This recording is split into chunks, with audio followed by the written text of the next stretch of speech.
د نن نه 4 کاله مخکې نن د جنازه کې څومره ډېر خلک ول د موسیقي علما ول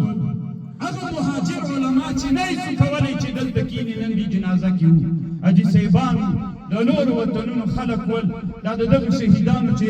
بیرغونه یې رپېږي دا د دوی برکت و دا د دوی ازادۍ وه دا د دوی د سرونو نذرانه وه دا د دوی قربانۍ وه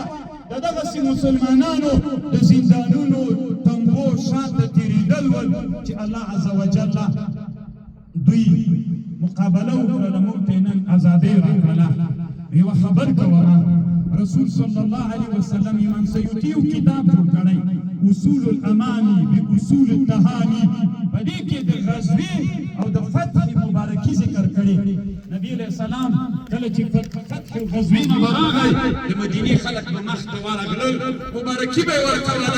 نهنئک یا رسول الله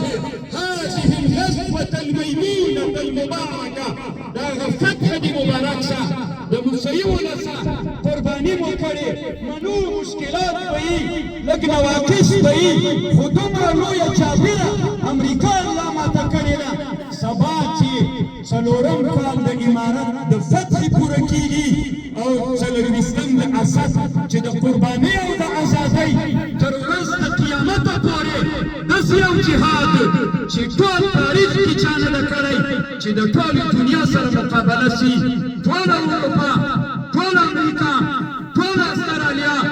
اسیا او افریقا هېوادونه دلته راغلل د دغو سپینو بیرغونو چې نن یې په قبرونو رپېږي د دې قبرونو د بیرغونو لاندې ځوانانو د وینو په برکت باندې هغه امریکا ماته شوله منم ولسه زه یم منم مشکلات به یي موږ ملایکې نه یو مشران مو ملایکې نه دي خو دغه یو لوی نعمت د الله عز وجل ناشکري ونه کوي دغه یو لوی نعمت ده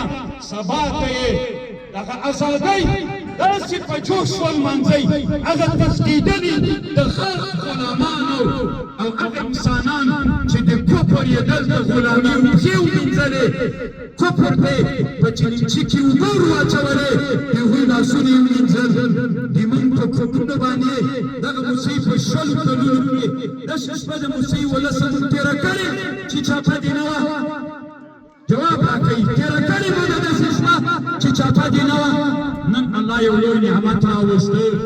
په خوشحالۍ یې ولمانځئ بیرغونه د اسلام په کور ورپوئ چې هغه انسانان په دې پوه سي چې دا هغه امت و ملت ده چې بیا به دغه ولس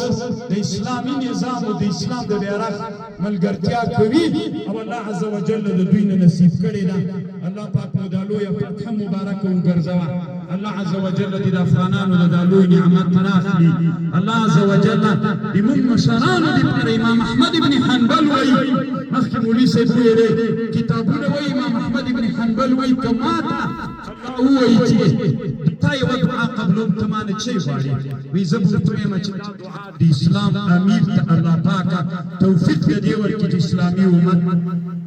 ښه رهبري وکړي د هېڅ شي غوښتنه نه کوم ځکه صلاح د امیر صلاح د امت ده د امت صلاح تر هغه پورې تړلې ده دعا ورته وکړئ مشرانو ته چې الله عز وجل د الله د دین خدمت د ملت خدمت د مسلمانانو خدمتونه ترې نه واخلي